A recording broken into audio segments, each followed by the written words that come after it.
Were you doing a studio jam to make Play Me or Trade Me, or how did the I'm sorry, Funk Until the Edge of Time? I'm saying the album name. Sorry. Did you do a jam and then that was turned into a song? Like I'm really trying to figure out how that song was built. Actually, I wrote that song in my grandmother's basement. Okay. And I took it to Detroit, and then I showed it to George. I mean, I told him I had a track with that, and he said, "Okay, we'll go ahead and do a demo of it." So we did it on a reel-to-reel first. And one of the Ali brothers, Jerome Ali, plays guitar with.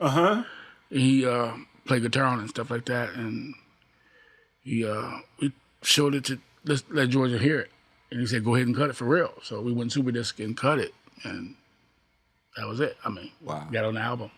Wow, wow. And then how did you feel it? So it sounds like you like kind of campaigned for the song. Like you say, I got this song, I really like it. I didn't do that. I just, I told him I had something, and he was just like, go ahead and do it. Pretty much. We did we cut it on the reel first, on the reel-to-reel first. On the 8-track then? Yeah. And then, he heard it, and then he was like, go ahead and cut it for real. For real. And Jeanette Washington Perkins helped me with, the vocals on it, the lyrics. And Ron Dunbar produced it and helped with the lyrics. Ron Dunbar, wow. Yeah. We went and Superdisc and we cut it, and and made the album. And then Fred Wesley, he arranged the horns and did the horns on it. Right. It's such a great horn. Horny Horns did the horns on that. Mm-hmm. You must have loved that. Yeah, I mean, being almost like a teenager and you got the Horny Horns playing on your stuff, so I felt pretty good. I bet. You must have been jacked, man. I mean, I felt good. Yeah. I felt good. At that time, I felt pretty good. Yeah. What was going on in your mind at that time? Was that the very first thing you did for P-Funk?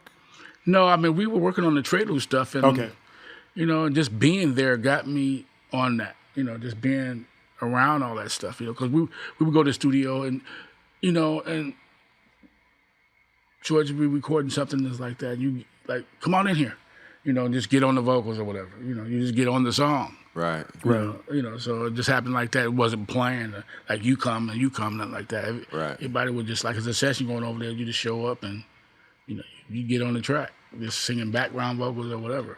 Right. Did you get paid at all for Funk Until the Edge of Time? Yeah. Great. Yeah. That's good, man. I ain't gonna get deep into that. Yeah. I know. No, I'm just curious. I'm curious about how all this works because it's so fascinating. It's so cool. And like, because it actually made the greatest hits, what you would have called the best of Parlet. Yeah. It got reissued or something like that. So that was pretty good. That's when the money started coming in around. Nice. That is so cool, man. Blessing. It sounds like it's almost hard to imagine nowadays. Like it sounds like such an open scene because P-Funk was so big at the time, yet they sound like so open to working with the younger generation. It was like a revolving door. That's that pretty much. Nobody was like signed to do whatever and nothing like that. Were people down to earth with you? Were people like kind of like, who's this guy, or no? What do you think? No. I mean, it was pretty much like a family. It was fun, a lot of fun. Too much fun sometimes. We talked about that before, and you were 20 at that time, huh? Yeah, definitely. It was like right after Knee Deep. That's when we kind of came on the scene like that with Tracy and the Trade thing like we were doing. And Gary Shider actually produced that album. Right. Yeah. Beautiful. Yeah. What was it like? I know you told me before he's kind of like a mentor to you. What was it like working with Gary? What was he like? He was just great at what he did. He was a hell of a producer to me. Besides the guitar playing and his vocals and everything, he just, he worked good with us. It was a project that I think he was pretty proud of. But I always hear that. Like people always speak very kindly of Gary as like just how he works with people as a producer and stuff that. Gary's great. And I actually didn't realize he did so much production. Didn't he do a lot on trombipulation too? Yeah. He arranged all them vocals on all that, and Wow. He was great with that. He arranged all the vocals on Atomic Dog and stuff. Wow. Yeah, I knew that, man. Yeah, That's incredible. yeah. That's incredible. Gary was something else. By the way, you guys at home, Gary Shider was the gentleman you might have noticed who would wear a diaper often on stage. We were talking about diapers earlier. Right. Mm-hmm. And he's just an amazing band leader to P-Funk and all that. Yeah. Amazing. Mm-hmm. So you're from the south side of Chicago. That's right. Yeah. But you say you would go to LA a lot. So would you kind of Yeah, split? my mom moved to LA in the '70s, so me and my brother used to go back and forth. And What's the age split between you and your brother? 6 years. 6 years. That's right. That's right. And you used to go back for it. And that's where you met Tracy. Yeah, I met Tracy after I knew his dad. So yeah, And then and it was just on a fluke. I had a friend of mine that just happened to know him. And his guitar playing and everything was so abstract because he played upside down. Right. And he had these crazy lyrics, this and that, and I'm like, wow. Kind of. would he string it upside down or play upside down? Well, he would take this guitar right here and just turn it upside down And play it. Yeah. Wow. So his E string was on the bottom. Right. That's kind of crazy to I me. know. That's And then his lines would be like, I'm like, wow, trying to play. It was like backwards, like he did do some shit. It was just Right. like beat. Oh, man. I'm like, wow. That's a whole nother thought Yeah, process. yeah, it sure is. And it took That's a some getting different used to solar it for a system. minute, but I was attracted to it. Yeah. Right, sure. Because Yeah. it was different. It's different. It was different. So Do he still play? yeah, he plays. He's doing more singing and rapping now, but Yeah. he's still playing. But he still got his Yeah, thing. yeah. Let the dance begin.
bad.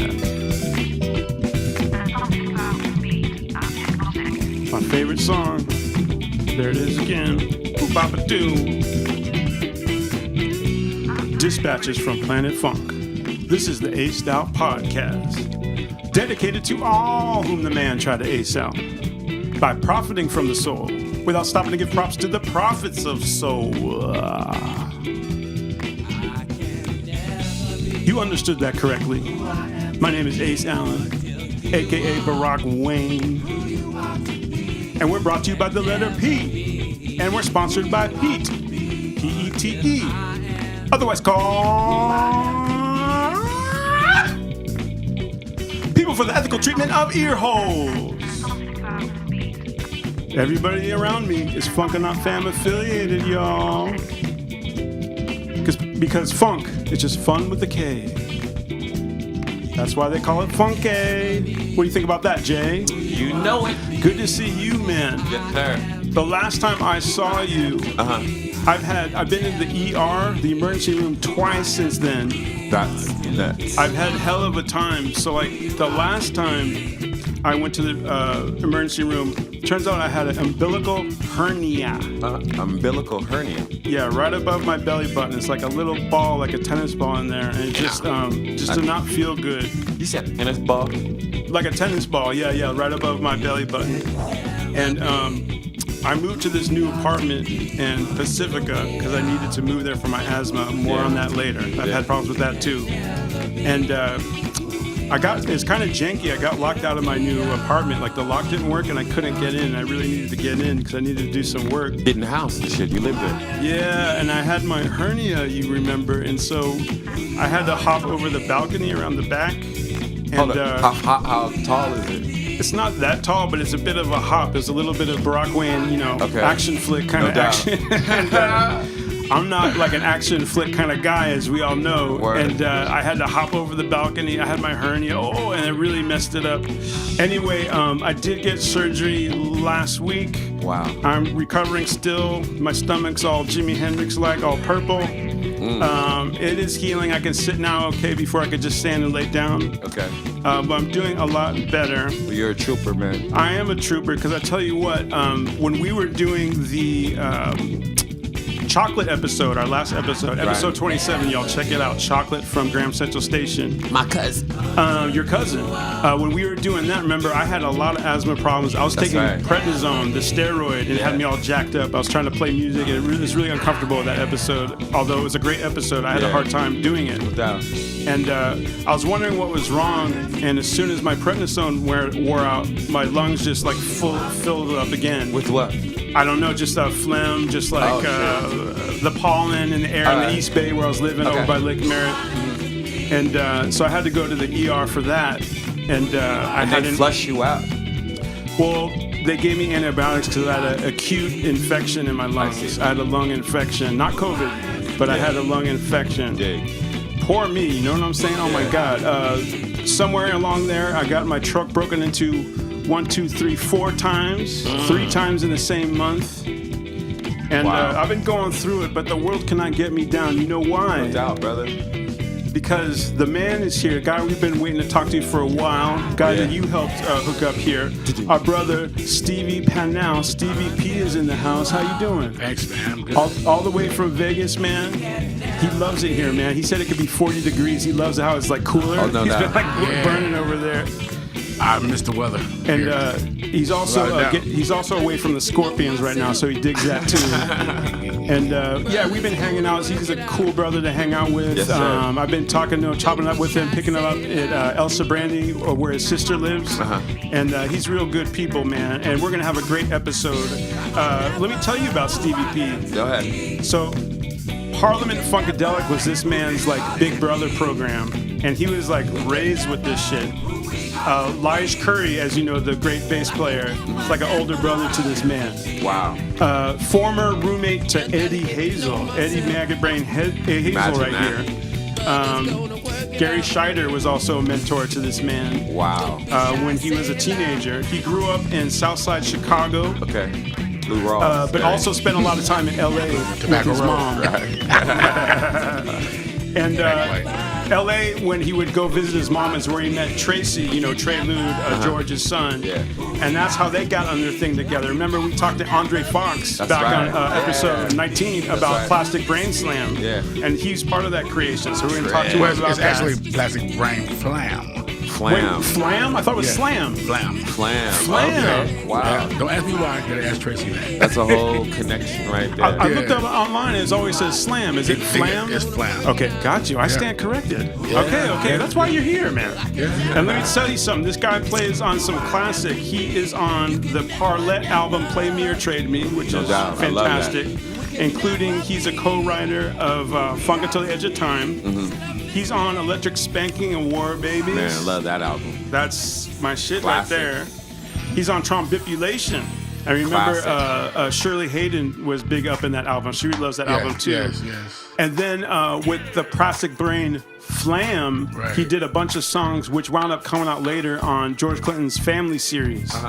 So this guy, I mean, he's on some big releases. No doubt, yeah. Also, he's got, we're going to talk about, he's got a new EP coming out that he worked on with his brother some. It's just called Stevie P, right? That's the name of the EP. And we're going to be listening to some songs from that. Let's see. We're also going to jam live in the studio. That's why we got our instruments here.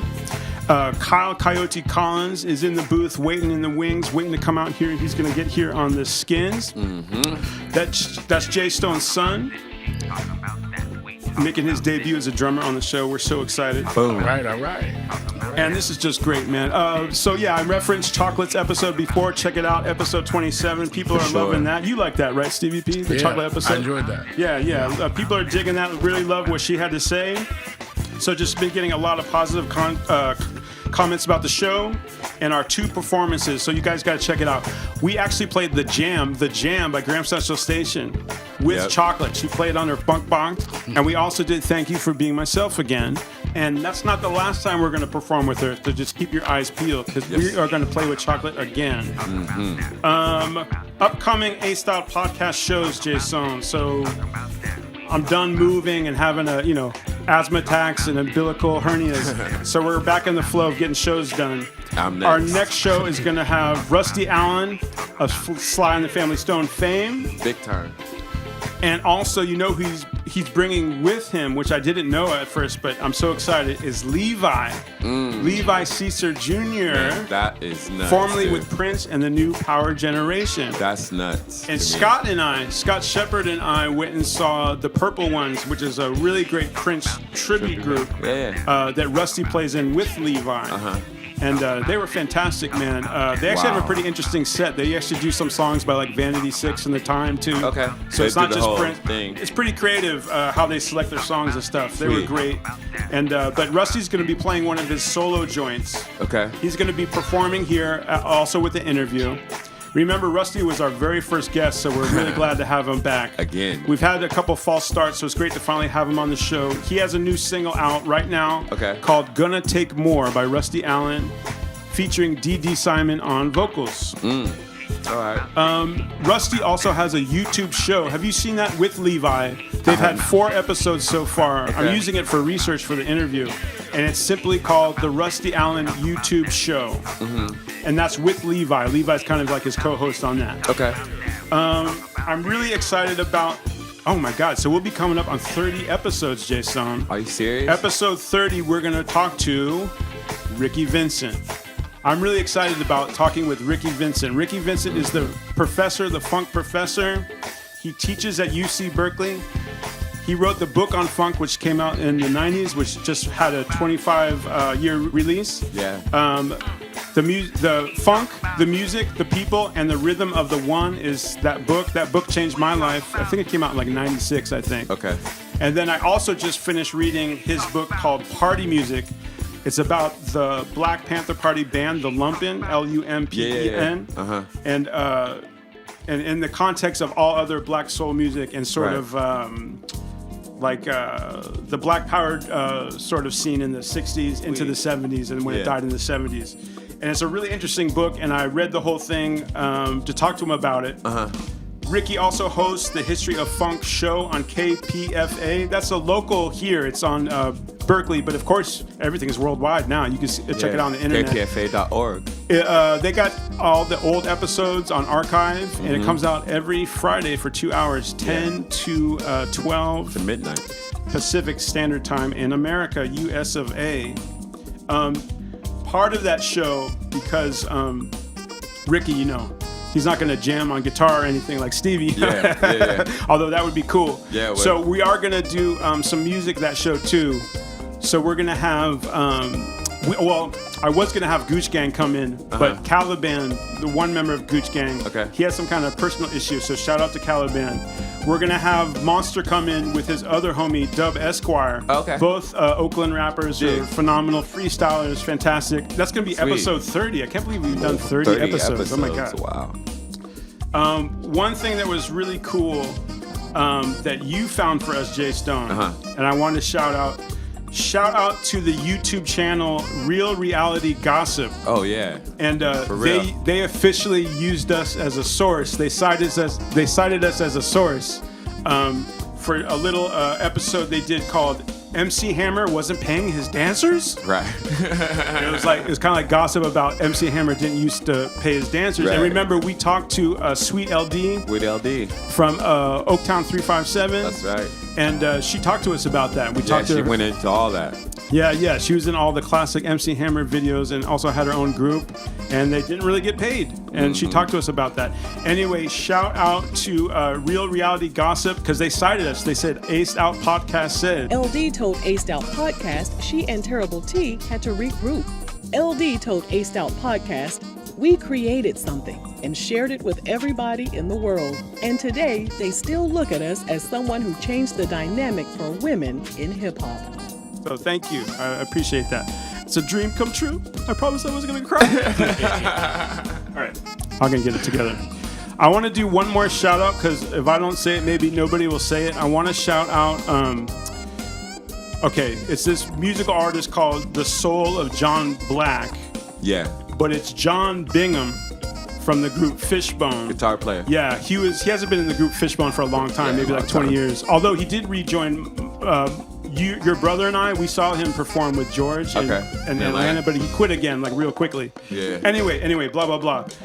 He has this group called Soul of John Black because I really like him, man. I think he's underrated. He wasn't even featured in the Fishbone documentary, what I thought was criminal. And I got my Fishbone shirt on today. So I want to shout out John Bingham. The Soul of John Black is the group, and they have, I think, 4 albums, or at least 4 that I've found on Spotify. All right. I highly recommend these albums. One is called Good Thing. The other is called Early in the Moanin'. Get it? Moanin'. Mm-hmm. Black John. And then my favorite, the best one, I think, is called The Good Girl Blues. That's by The Soul of John Black, a.k.a. John Bingham. It's like swampy, like slide acoustic, kind of like by funk. himself? It's just solo thing, or he got a band? Well, he's the leader of it, and I think he kind of uses it as his artist name too. So yes and no. I think he has some other people on it, but it's mostly him. Yeah. Okay. I think so. I'd like to see that. It has some badass lyrics too. Yeah, so I'll share that with you. Yeah. I wrote him an email just begging him to come on the show. Come on, man. And we still extend that invitation. Nobody interviews him. Nobody talks to him. And we would like to talk to him. Come on. And I don't know if he's going to answer, but we still give out that invitation. He's a great songwriter, man. In Fishbone, he wrote the song Swim. And he wrote one of my favorite songs they did, The Storm, on the Give a Monkey a Brain album. Anyway, I just love him. And I just want to shout him out. One last thing to shout out. We have our special, The Mayor's Mission. Which features Richard Segovia, The Mayor's Mission. That's an Aced Out Podcast special, a celebration of Latin rock in the Bay Area, featuring Timbali Terror from Puro Bandito, Richard Segovia, a.k.a. the Mayor of the Mission. We filmed that on location in La Raza Park and at Casa Bandito on York Street and here in San Francisco. It features performances and interviews with Malo, Johnny Gunn, Puro Bandito, Painter Michael V. Rios. That was amazing. Man, that was crazy. That's where we met Juan Escovedo. We talked to Juan Escovedo there, and we interviewed him later on episode 25. Check that out. Yep. Ricky Versetti, Boaz from Queen of the South on Netflix. And shout out to Vanessa Love Lovato, who, of course, performed with us on That she did. episode 26 That's with right. JW. Shout out, Vanessa. Yep. Speaking of the mission, we're here at the legendary Different Fur Studios. So many studios in SF are legendary, Jay Stone. Yeah, they are. We're here in the mission. We're here with Grace is behind the board. She has terrible handwriting, but otherwise she's stellar. Grace Coleman. Sean, she has a shout out by the name of Sean. He's here as well. Beautiful place. Behind the camera, hopefully just focusing on me and just having you guys in the background, is Jarrett. I'm kidding. Is Jarrett and Cedric. Cedric and Jarrett.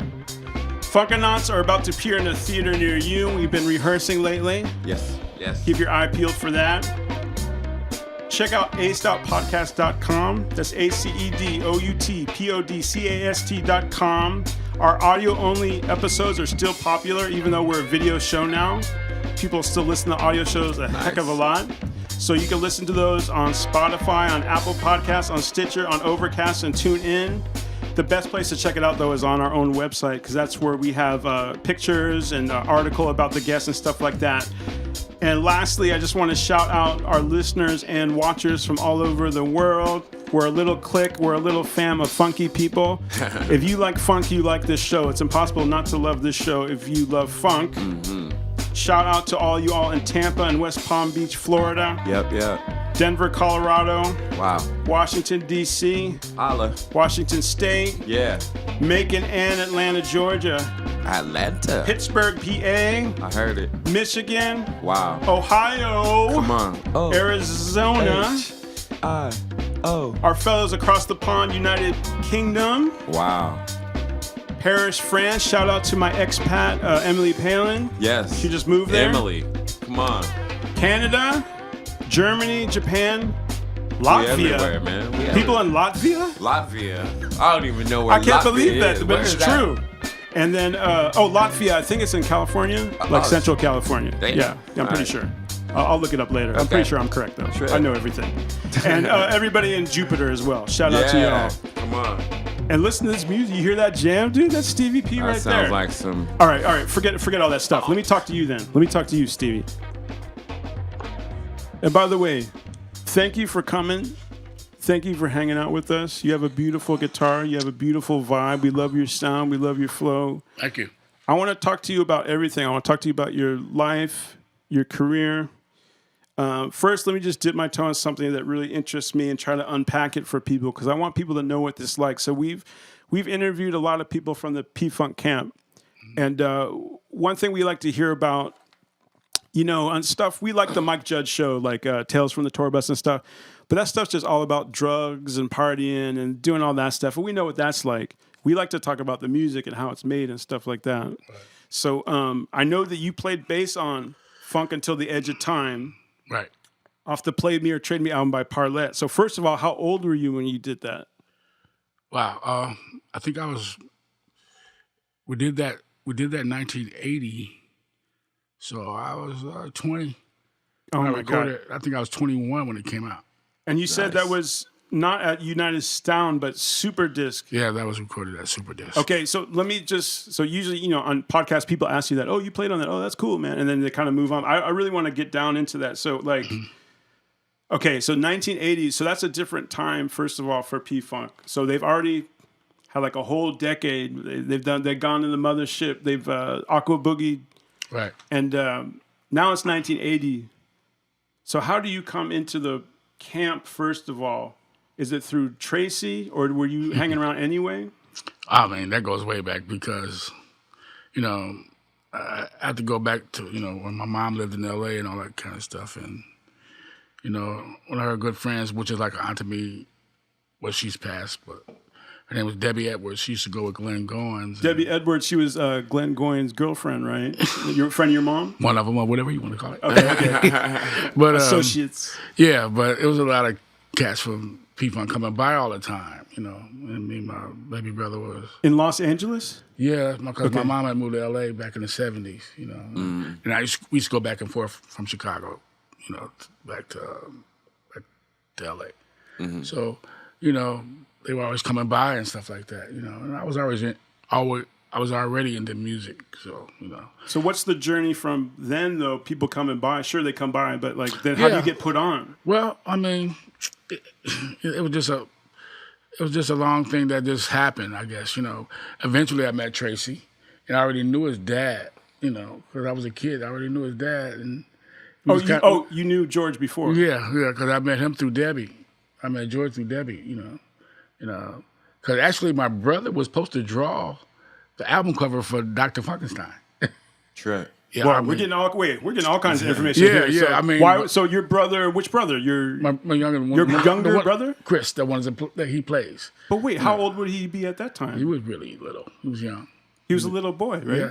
Yeah. So how would he get that opportunity? That's so cool. Well, George had just said to him, see what you can come up with about a Dr. Funkenstein character. So it wasn't like he was supposed to draw the album cover, but Concept. he just threw it out there to him. So would it be like they come over and your mom be like, oh yeah, well, Stevie played the guitar, George, or something like this, and get your I'm trying to guitar, figure boy, this get your out. guitar. How you doing? Actually, George really never came by the house. Uh-huh. It was just like maybe Glenn, and Gary stayed with us But would for a she while. be selling it like that to them? How would that No, work? it wasn't nothing like that. No, it was just, we went in the studio one time and George knew my brother Drew. Yeah. He could draw and stuff. Okay.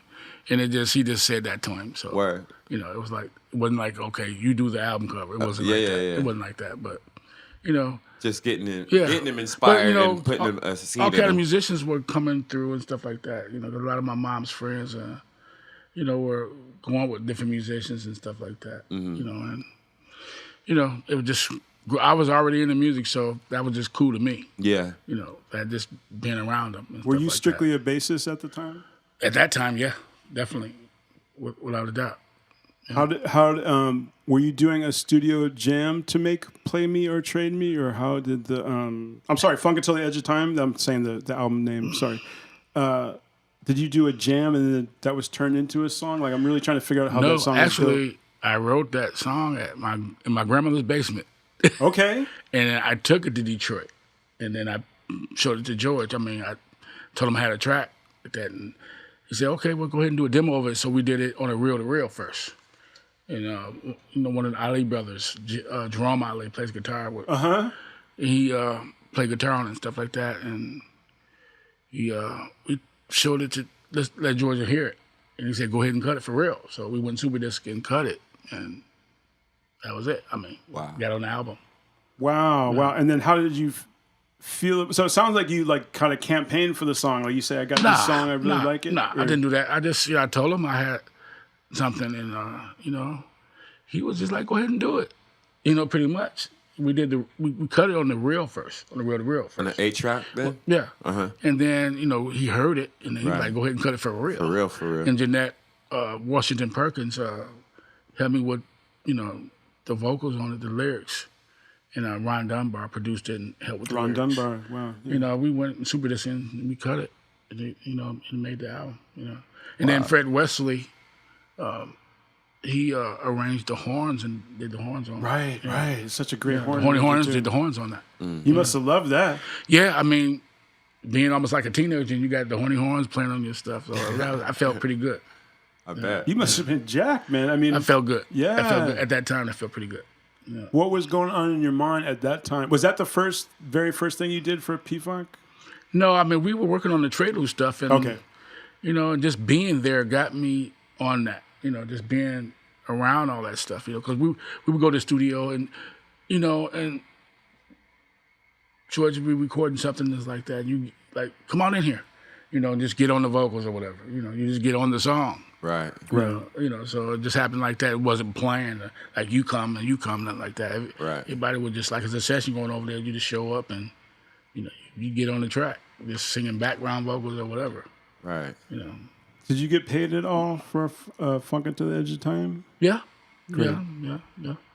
That's good, man. I ain't gonna get deep into that. Yeah. I know. No, I'm just curious. I'm curious about how all this works because it's so fascinating. It's so cool. And like, Because it actually made the greatest hits, what you would have called the best of Parlet. yeah. It got It's on that too. reissued or something like that. So, Yep. so that was pretty good. That's when the money started coming in around. Nice. That is so cool, man. Blessing. It sounds like It's almost hard to imagine nowadays. Like, it sounds like such an open scene because P-Funk was so big at the time, yet they sound like so open to working with the younger generation. It was like a revolving door, you know. That's that pretty much, you know. Nobody was like signed to do whatever and nothing like that. Were people down to earth with you? Were people like kind of like, who's this guy? Or No, what do you think? no. I mean, it was pretty much like a family. It was fun. A lot of fun. Too much fun sometimes. We talked about that before. And you were 20 at that time, huh? Yeah, like, yeah, definitely. It was like right after Knee Deep. You know, that's when, we kind of came on the scene like that with Tracy and the Trade Loop thing like we were doing. And Gary Shider actually produced that album. Right. Beautiful. Yeah. What was it like? I know you told me before he was kind of like a mentor to you. What was it like working with Gary? What was he like? He was just great at what he did. He was a hell of a producer to me. Besides the guitar playing and his vocals and everything, he just, he worked good with us. It was a project that I think he was pretty proud of. But I always hear that. Like, people always speak very kindly of Gary as like just how he works with people as a producer and stuff Gary's like great. that. Gary's great. And I actually didn't realize he did so much production. Didn't he do a lot on trombipulation too? Yeah. He arranged all them vocals on all that, and Wow. he was great with that. He arranged all the vocals on Atomic Dog and stuff. Wow. Yeah, I knew that, man. Yeah, That's incredible. yeah. That's incredible. Gary was something else. By the way, you guys at home, Gary Shider was the gentleman you might have noticed who would wear a diaper often on stage. We were Diaper talking about man. diapers earlier. Right. And he's just amazing band leader to P-Funk and all that. Yeah. Amazing. Mm-hmm. So you're from the south side of Chicago. That's right. Yeah. But you say you would go to L.A. a lot? So would you kind of Yeah, split? my mom moved to LA in the '70s, so me and my brother used to go back and forth. And What's the age split between you and your brother? 6 years. 6 years. That's right. Right. And you used to go back for it. And that's where you met Tracy. Yeah, I met Tracy after I knew his dad, so yeah. And then And it was just on a fluke, I had a friend of mine that just happened to know him, and his guitar playing and everything was so abstract because he played upside down, Right. And he had these crazy lyrics, this and that, and I'm like, wow, kind of. would he string it upside down or play upside down? Well, he would take this guitar right here and just turn it upside down And play it. Yeah. Wow. So his E string was on the bottom. Right. That's kind of crazy to I me. know. That's And then his lines would be like, I'm like, wow, trying to play. It was like backwards, like he did do some shit. It was just Right. like beat. Oh, man. I'm like, wow. That's a whole nother thought Yeah, process. yeah, it sure is. And it took That's a some getting different used to solar it for a system. minute, but I was attracted to it. Yeah. Right, sure. Because Yeah. it was different. It's different. It was different. So Do he still play? yeah, he plays. He's doing more singing and rapping now, but Yeah. he's still playing. But he still got his Yeah, thing. yeah. I know cool. some of the cats that used to slide through or that you got a chance to meet, some of them before they were famous, like Minnie Riperton, right? Well, my mom went to school with her, so I was a kid, so I didn't know her like that, But, Curtis Mayfield? because he's come by. My mom was married, and her husband, my stepdad was an artist, and he did a few of the art projects or covers or whatever for him. So those were just people coming through, and I was a kid, so I'm like, wow, I didn't think anything of it. Did Right. you mention like the check out your mind Yeah, cover? the poster and all that kind of stuff. Yeah. Oh wow, that's so cool. And then we mentioned that one of your mom's friends, Debbie Edwards, she was associated with friends with Glenn Goins. But she also sang on like Clones, Mothership, that whole album. Chocolate City, Right, yeah. Tales of Kid Funkadelic, right? Right. Did you ever get to check out any of those sessions when you were like a little kid? Yeah, I actually like the track "Getting to Know You." I saw Boosie cut the bass on that, and it was like 3 bass tracks, or 3 or 4, I think, maybe 4. Yeah. Did you just cut one track after the other? Right. Yeah. They all blended in together. Oh, wow. Was that And then United Gary Sound? actually Okay. brought the cassette, back to the house that night. So I heard it before it was like any horns on it or anything like that. Wow, that's so cool, man. I get so jealous. I had to be of like this stuff. 16 or something like that. Right. Yeah. Oh my God, this is so jacked. Right. You said some story. I'm trying to remember that Bernie Worrell once scared your mom like out of the studio, like she got scared or something. What was that? This is what she told me. I mean, they were doing the song Tales of Kid Funkadelic at Hollywood Sound. And that song is pretty spooky if you ever check it out. Yeah. The keyboard just goes into some, Yeah, that's a weird chat. you know how it is. And she could have been on the album, credits on the album, but she was like, this is too much for me, so she left. That's what she told us. Wow. Yeah. So she got like a bad vibe from like the chorus, something about it just I don't know if I was that. I think it scared her most of all. I can experience that. I mean, I've experienced that with that keyboard song on "Let's Take It to the Stage." Right. Yeah. My brother used to put that's a the weird speakers up song. to my ear and just talk, whatever he was doing. That song makes you feel like the Joker or something. Like, I'm right. did it. Yeah. Mm-hmm. And at what point did you pick up the bass? Like, when did you start playing? I started playing bass. I probably was, like 15 or something like that. I actually got a guitar first, but I started playing bass. My stepdad got me a bass when I was probably like 15. Do you remember what kind it was? Yeah, it was a Sears Telecaster bass. Nice. Series. I love that shit out of that bass. What did you love about her? I mean, it just, it felt really real to me. And it wasn't like a Fender Jazz, P-bass? which I graduated to, but at that time, I thought it was the real deal. It felt really great. Nice. Wow. The action on it was good, and shoot, even the guys like Gary and Glenn come by, they play it, and that bass had been through some stuff. Nice. if I had that held it on the wall, I mean, a lot of people touched that bass. So Wow. You still got it? No, I don't have it anymore. No. Who were your first influences on the bass? Like, I was actually who were you first into? of course the Motown thing, but Verdine White, all the Earth, Wind and Fire stuff. I was really off into that, and Bootsy and Boogie, and Billy used to teach me. Billy Bass. Yeah. Oh yeah, Billy Bass used to teach you some stuff. He used to come by the house and actually, show me stuff. And between him and Eddie, and later on, me and Lodge kind of sat down a lot together too. Mm-hmm. But that was pretty much it. Nice. For teachers, so to speak. That's amazing, man. So let me talk with you about Plastic Brain Flam. So first of all, this is an album that was supposed to be your group as kind of like Trelude's supposed to be the lead singer.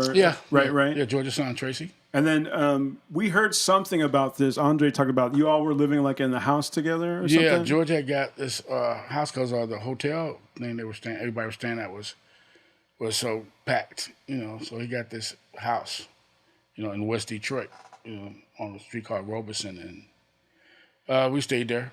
You guys all teenagers?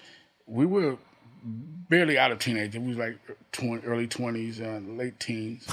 Everybody. Sounds a little bit fun. Then we had Jeanette Washington Perkins now. She stayed there for a while, and, Jerome Rogers, keyboard player. Okay. Myself, Andre Fox. And then you said that was before what we talked about earlier about the whole Parlet thing and stuff like that, right? Yeah. So you're staying in the big house with all the other cats. And where did you work on that album? At Superdisc? Yeah. Well, when we first started on it, it was actually at United Sound. Okay. And was Gary Shider also producer? Yeah, he, from the beginning. From the very beginning. George gave him you do them guys. How many? Because we were young and George wanted to do that. He didn't want to do that. Yeah, so that sounds like Gary's project. So Nice. Gotcha. Yeah, right. And then what I wanted to understand is like how many songs did you do? Were you writing songs? Who was writing for? Yeah, it? I mean, I had written songs before we went to Detroit. And because me and Tracy were doing stuff together in L.A., so we had the songs that we wanted to do when we got there. All right. So you'd work them out on cassette and then take them to... Yeah, Tracy would, go out there to Detroit to see his dad when we were all in L.A. and right. he would come back, yeah, Dad, love the shit, blah, blah, blah, stuff like that. So, eventually, we just all went out there. And we didn't get sent for. We bogarted our way there. I heard it. Yeah. We just went out there. George was like, damn, they here. We just had it in our minds, we're going to go do this. So United Sound, was it an open studio like this, like you can rent it out type of deal? But it's pretty booked. George was just blocking out. That was where he did most of the really big hits. When he got something that he listened to and he's like, okay, this is cool, y'all just go. That and cut it? Yeah, I mean, yeah, if time permitted, we would do stuff over there. Right. Pretty much and stuff, Later on, we started doing stuff at Superdisc. Okay. But, yeah. What That's cool shit. what point did you find out like the record wasn't going to come out? Like, was it all mixed and everything, or did you just No, lay it was down? never completed. It Okay. was never finished, So, but they put some of the stuff out on the Family Series stuff as is, Yeah, how many tracks did they put out from it? On I Family think, Series? if I'm correct, it might be 3 or 4. That's cool, man. You must have been happy about that when that eventually came out. Like what, the early 90s I mean, or something? I thought at least it didn't just sit on the shelf, so that was kind of cool, I guess. Right. But I wanted bigger things to happen from it, which it never did. But it was a good experience. And they did. Yeah, that sounds like a great experience. And they didn't sign you guys anything or anything like that. No, we didn't get to that point yet. Who else was in that band or on that album? Well, we had me, Andre Fox, Tracy, And you were on bass, right? and later Kevin Shider. Kevin Shider. Actually, Kevin Goins played on the early stuff. Nice. On a couple of, at least 2 tracks, I think. Jerome Rogers played on a lot of that, and even Bernie played on maybe 1 or 2. Wow. Gary played guitar on it too, and myself playing bass, and Andre playing guitar and Wow. stuff like that. And Kevin Shider later, I think he was the last one to count. That's mind blowing. Yeah, man, so much good I music. mean, would y'all? I mean, mindset as you are doing this stuff. Did you know? I mean, just from myself, because what we do. Did you know that? How did you feel? I mean, was it? This music is going out into the nation, into the world, as a 20-year-old or whatever, and that thing with the people you're surrounded with. How'd that feel? I mean, I was hoping and wishing for bigger things. Word. You know- Well, you're not done yet, brother. No. I'm not saying it like that, but at that time, I was just, Yeah. That must have felt pretty incredible, man. it felt pretty good. And you saw, you were in the studio when they were doing Electric Spanking and like Trombulation too, right? Yeah, I just did background vocals on some of that. That sounds fun as hell. Yes. Yeah. If you were there, you get on the record. And a lot of that was just being at the right place at the right time. No doubt. Just being there. Did- So you'd be like, get on in here. Classic. So wait a minute. One thing I just remembered about Electric Spanking was Sly Stone walking around in the studio too at that time. No, he came on before George put that out and Sly came out there, he added him on all that. Oh, gotcha. okay. I wondered about He wasn't that. there when we did it. Gotcha. 'Cause Yeah. That makes sense. I'm singing on the same track, Right, but right. he wasn't there when we did that. Right. Heavy duty. Those tracks are bad right there. Hell, yeah, they are. The album cover, they had a dispute with Warner Brothers. Yeah, they had didn't wanna 2 put it album out. covers, right? Yeah, because it was too nasty for them. Right. And they had to go back and change it. And, Yeah. that was the last Warner Brothers thing, too. I had Yeah. the original. I have both of them. yeah. I had both of them. Yeah. Yeah, they had that crazy song at the end, Yeah, Ika yeah. Prick. That song was crazy. Yeah. Well, hey, speaking of those jams, why don't we play some jams, man? All right. I got with my it. bass. We'll all call right. Colin here and we'll jam a little bit. How about that? Okay, cool. All right, let's do it.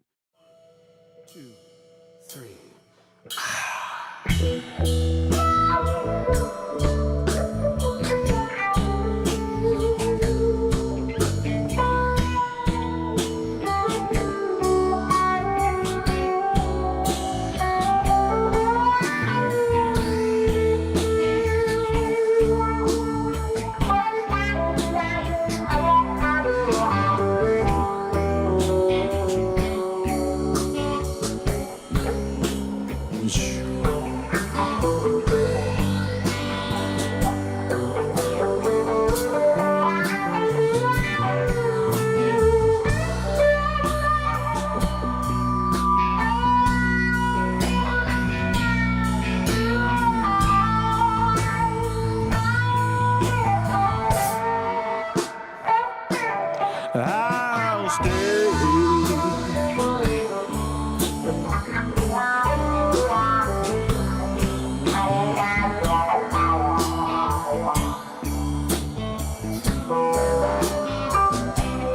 I'll stay. For she'll be coming back.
so fine. Don't you agree?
threw out my good washcloth. That's a good washcloth. Right here, Kyle. All right, man, and that felt good. It feels good to jam. Speaking of jamming, I want to ask you about, you were correcting me before, so it wasn't you were a roommate with Eddie Hazel, but you did stay or live with him at some point, right? Well, in 79 or so? Yeah, my mom's friend, her name was DeWan Blodgett. She was, Eddie's girlfriend. Mm-hmm. I like to say one of them because it's probably a bunch. But my mom was real close with her, and I stayed with them for a little while. Yeah, so. That must have been. And I got real close with him, and. You did get close with him? Yeah, he showed me a whole lot What of was stuff. he like, man? Really, he was easygoing, crazy as hell, but he was easygoing, and he didn't have the star vibe on him like I'm Eddie Hazel. He was more of an adult to you, like a father figure. Yeah, like a big brother, so to speak. Something like how that. many years difference? If he was your mom's, he's like 10 years older than me because I think I'm yeah. 1960 and he's 1950. Okay. So Word. All right. Yeah. Perspective. So y'all know. Yeah. That must have been a kind of a rich experience brushing off. I was on probably that. closer to him than anybody in the Wow. whole P-Funk thing. That's dope. Yeah. Why do you think that was? What was it about? Well, because I spent a lot of time with him. Mm-hmm. You was over there. Yeah, and then we spent time here in the Bay Area. We spent time in Damn. because DeWan is from here. That's right. You were telling me you and Eddie Hazel went to the Oakland Hills to whose house? My friend Andre Hernandez used to be the road engineer for the Whispers. Oh yeah. And he said he met Rusty Allen there, back in the day. I did. And wow. Eddie was there. Me and Eddie was there at the same time. And I had to be like 16 or 17. This was in the East Oakland Hills. Yes, right, exactly. right. This is for us. And Anybody actually, know the by house Nolan was like Park, the house he had zoo. was like on stilts, And I used to like long steps going up like that. Yeah, big time. The Yeah, Oakland Hills yeah. is no joke. It's Right. really beautiful over Yeah, there. yes it is. Yeah, yes, it's different it is. from the flatlands. Right. I didn't know that. I didn't realize that Eddie hung out in the Bay like that too. Yeah, mainly because of DeWine. Oh wow! Mainly because of that. Did you know. get into guitar because of Eddie, kind of, You know, instead of the bass? I always wanted to play guitar, but you know, I was a bass player. But you know, just you know how you're playing with a band and you put your instruments down and everybody kind of switches up. Yeah. At halftime, Right. so to speak, to go get the bass player to go get on the drums, the guitar player to go get on the bass, and blah Right. blah blah blah. Yeah. You know, it kind of like that. So and then then my brother plays guitar and then we both play bass too. So it was always a guitar bass laying around. So yeah. just kind of start playing it, Word. kind of so to speak. Is there any particular musical lesson you might have learned from Eddie that you remember? Or lesson? any general No, I mean, philosophy? It would be times that we would play stuff and, on the guitar, I'd be playing it right here. He's like, why you playing it? Why you doing it that? And this note is right here. You down all the way down Okay. here and, everything's right here. So he would tell Give me me like, perspective. yeah, I'm like, I'd go the long route playing a note and then he would be like, More it's right ergonomic. here. Yeah. You don't have to move so far. Yeah. Just Economic. little things like that. He would show me. It'd be Yeah. the same feel I was playing. He loved the feel I was doing. Yeah. But he was like, everything's right in this rim. No, you ain't got to go all the way down here. Totally. Wow. So Yeah. a lot of that kind of stuff he would get on me about. That's excellent. Yeah. How long did that period last? Do you remember? When It you was were off and hanging on out? for some years. Do you remember where it you wasn't just a period, Yeah. just off and on for a few years, some years. Did you know that he was sick like early, or did you No. I mean, no, I didn't know that till later on. didn't know that till later on? No. Did he know? Because back then, in the 70s, when I met him, when I was a kid, he wasn't sick. He was fine. Yeah, right. That happened later on in the 90s. Right. Mm-hmm. Do you remember where you were, what you were doing when you found out that he passed? Actually, I was in Hayward, California, and I found out In Hayward? when he passed. Wow. That kind of fucked me Was he up. trying to hide it, you think? No, I don't think he was trying to hide it.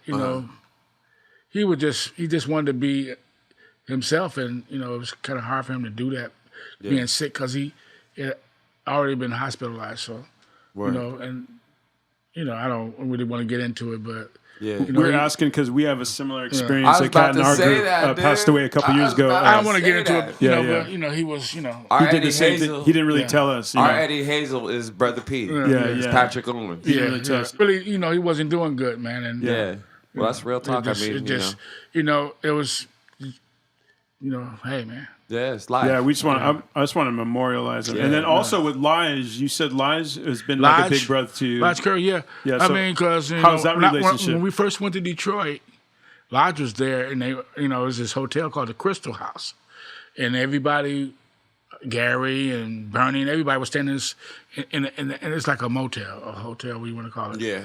And it was just a residency, so to speak. So George would rent this out for the Yeah, band? I mean for a long time, and that's one of the Sounds reasons like a I think wild hotel. he got the house on Robeson because Okay. it was packed. That's and- wild, man. And we used to go over there and I go over and hang out with Lodge and Michael, and just start playing, and Lodge start, just showing me licks, and we trade licks back and forth and this and that. And in between time, are you guys doing shows, or is it just dedicated studio time? No, that's a pretty good much. question. How's that working? It would be a big gap, pretty much at that time when it would just be studio.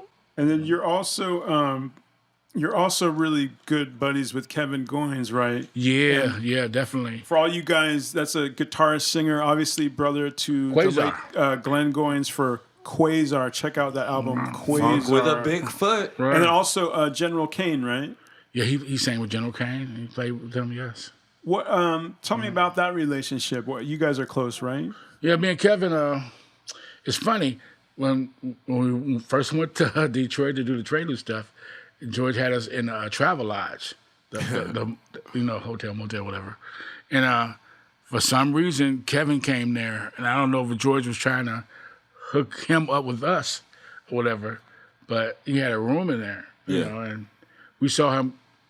We were at United Sound. Oh, this is how it happened. We saw him get out the cab at United Sound, and I was like, man, it looked like Glenn almost. Right. To myself, I said that when I saw him get out the car. Right. At that time, he really looked like his brother, and I was like, wow, kind of freaked me out a little bit. And me and Gary was in a cab, and we saw him get out. He said, "That's Kevin." I'm like, I wonder what he. Gary saying, I wonder what he's here for. Blah blah blah. Whatever. But that evening, he had got a room at where we were at The same hotel. Same hotel, and. But y'all didn't run across each other in coming No, in the studio? we didn't. And Crazy. actually, Kevin had, I went to his hotel room because Okay. he was in there by himself, and I'm like, just Knock on the door. What's knock up? on the door. What's up? Yeah. And we started talking. Man, he said, "Hey, man, you want to go get some wine?" We went and got some Rich's Wild Irish Rose. Right. You got some And- what? Some wild Irish rose. Oh, got it. Yeah, like some Thunderbird or some shit like that. There's a commercial. That's a commercial. Yeah. Well, you And you guys are still tight now, right? Yeah, definitely, man. He's Dope. a good friend of mine. A good friend of mine. We've been close forever. And then, I went to LA and we had a place together, apartment together. And Nice. his wife was in there. We was all in a studio apartment together. Wow. That didn't last too long. That didn't last too long. So we did that for a little while. But he's a good friend of mine. Wow. Very It's beautiful. underrated too, I think. Right? No doubt. Don't you think so? Yeah. I mean, Kevin's great. Kevin's great. He's good. Your brother, by the way, you mentioned him earlier, Chris Bruce. He's no joke, man. He played with who did he play with? Wendy and Lisa. I'm a fan. Yeah, he's my good. baby brother, man. He played with Wendy and Lisa, Sheryl Crow. Sheryl Crow. Wow. Heavyweights. And my favorite, Michelle, one of his credits. Yeah, I love Michelle Ndegeocello. She is. I finally can say it right. I amazeballs. think I got it right. You said it. Michelle Ndegeocello. Yeah, a lot of people can't Ndegeocello. say it. I couldn't say it Ndegeocello. right for a long time. He did that, and That's amazing. And you guys are close too, man. You're the musicians in the man, my family. baby brother is just like 6 years apart, but he's just wise beyond his years. Just like Is he he's the my one- teacher. Tell you the truth. He was your teacher. Yeah, man. Wow. He's like, I love him. Why to do you say death. that? Because, he just, my brother was kind of, when he was a kid, he was already special because he could put the Sly Stone records on the needle in the groove at 2 years old. Oh, really? And Find the groove? Find the beginning of the song? He could put which one he wanted. Right. He was doing it like that. Wow. So, we already knew, like, oh, that's kind of, he kind of different. Right. Pretty much, And then, he was in the funk for me pretty much because he was in the Sly and I was in to the Motown shit. All right. So it was like, Shout out to Chris. I'm like, damn, Chris. Yeah, shout out to my baby shout brother, out Chris. to Chris, Chris man. Bruce. No doubt. Yes, yeah. And, was he the one that just like recorded Electric Ladyland? Is that him? Yeah, he's been working Wow. there. That's cool, man. That is dope. Yeah. Do you know what he worked on over there? I really don't know. I don't know. I forget. I don't know. he was there. This was like a few weeks ago or so. And That's by the way, amazing. I really like what you've played for me so far from the EP you got coming out. Yeah, and he my brother's collaborated with you helping on me that. with all this. Yeah. Yes. That's Yeah, cool, man. Yeah, That's so great. Definitely. Yeah. Have And I family- want to get Jason on some of this shit too. That's a good call. Right. You told Yeah. me he sent you some tracks, right? Yeah, something to listen to, but we're gonna get there. No doubt. And you lived in Nashville for a while too, right? Yeah, my son's from Nashville. Yeah, I lived there for son's from almost Nashville? 3 years. That's a guitar town. Big time. Yeah, it kind of depends on what kind of guitar you know. Is that when you picked up this thin line? When you moved to Nashville? no, pretty one. no. Actually, Chris, my brother, gave this to me. Oh, really? Wow. Okay. Yeah. He has another telly, like we were talking about that the other day. Yeah. The solid body. and Okay, yeah. You asked me about the difference between the thin The line. sound, yeah, and the feel. Yeah, it's definitely a difference, but he has one. Yeah. What are your favorite kind of amps? Well, I mean, on bass amps, I like the Mason Boogie. And My favorite.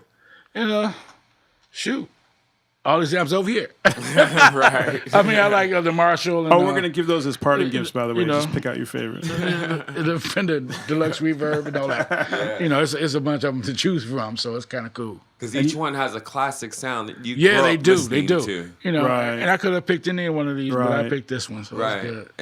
And yeah, that's how I work too. And you like the Fender Jazz for bass, right? Oh yeah, I live by that, man. I love it. I play a lot of basses, but you can't go wrong with the jazz, man. And that's the ultimate funk bass to me. Right. So Likewise. I'm just speaking for me. So, right. And then, why the Vegas move? Why did you move to Vegas? That's where you're living now. I don't have an explanation for that. You don't? Not really. I have You family. just wake up and find yourself No, I there? have family there. You know, I have uncles and aunts and stuff there. You know, they moved there back in the '80s, and I kind of went there and ended up staying. You know, I think I'm in like a musical mood, so I think I want to get into playing some music again. Just before we leave, I want to make sure I want to plug one more time. It's going to be coming out soon. I don't know if you know when it's coming out, but he's got the EP it'll be Stevie soon. P. What do you think? It'll be soon. I can't give you an exact date, but it's going to be soon. You have a Facebook or anything like that? People can follow you on? Stevie Pannell. Yeah. That's it. And that's with 2 N's and 2 And L's. Instagram, Stevie Pannell. I mean, Pannell Stevie on Instagram.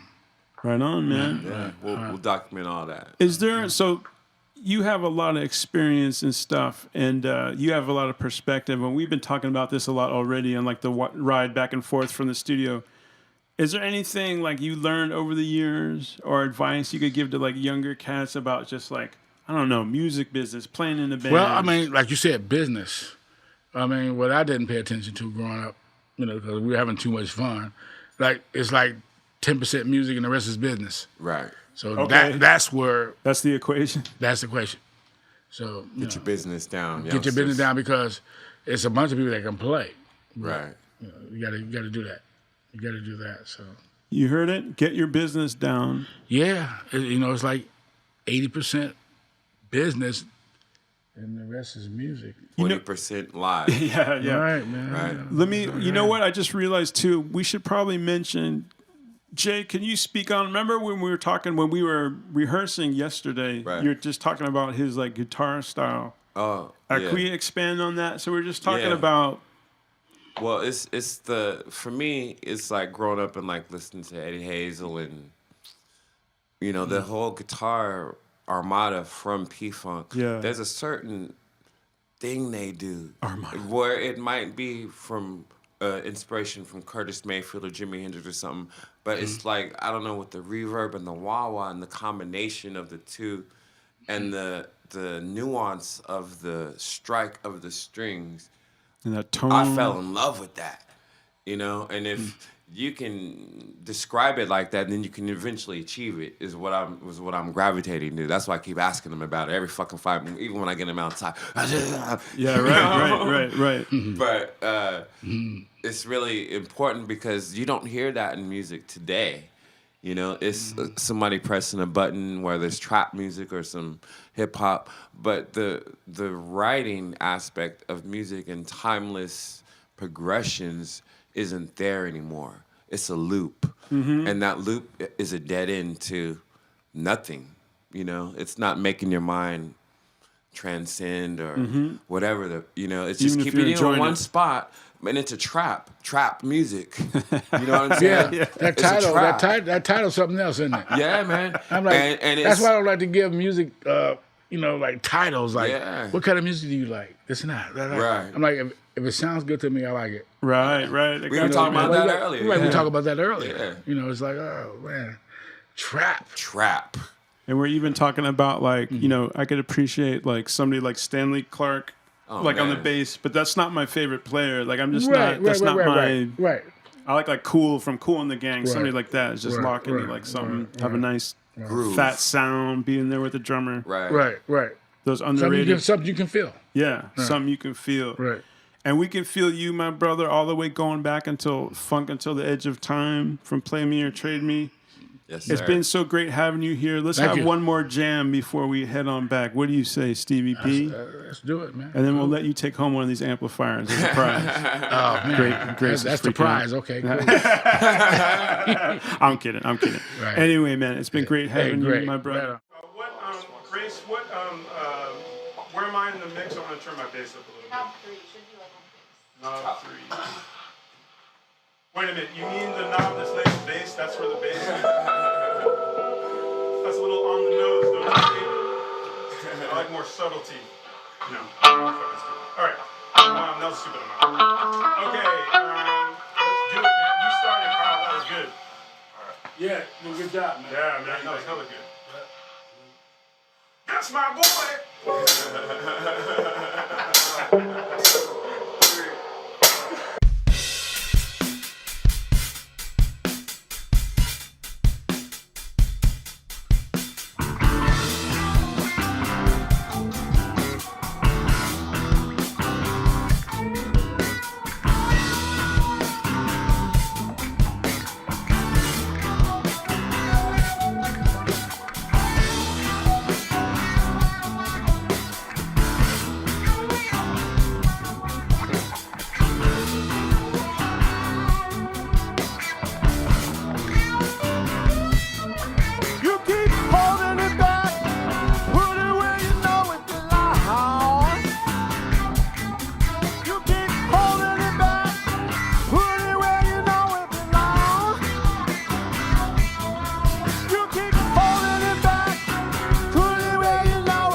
check us out.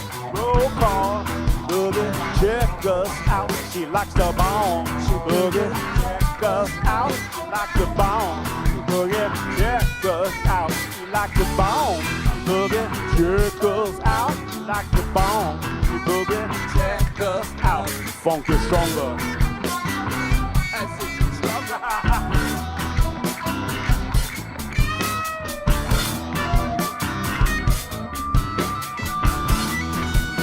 A silly bit of me the longer. Funk is stronger.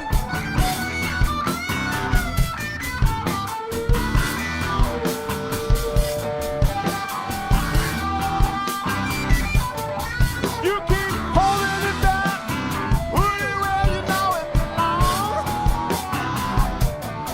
You keep holding it back, put it where you know it belongs.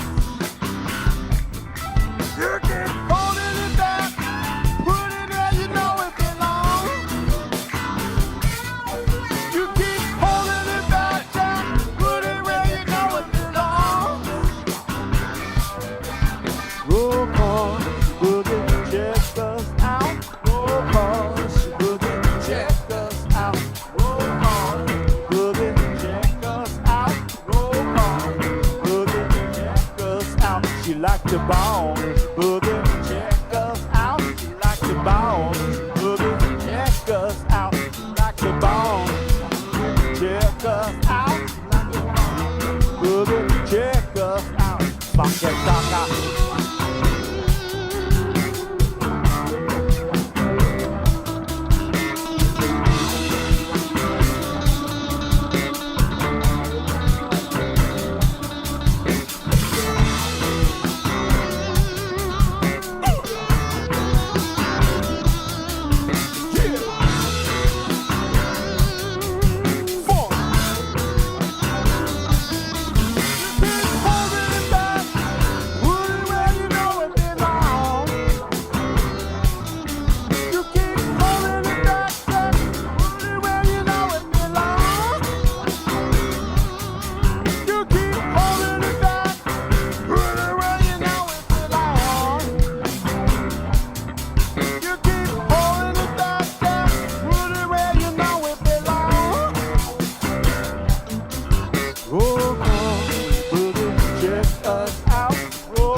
Funk is stronger.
professional guys from the good groove. Again, the brothers from Planet Funk have brought us here to unlock the negative vibrations that subdue the Earth's consciousness. You can say that again, brother. The negative vibrations that subdue the Earth's consciousness.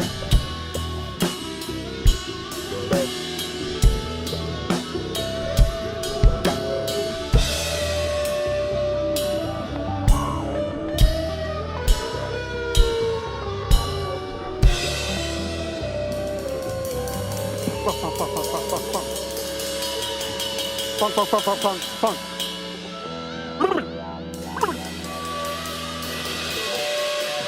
Silly millimeter longer.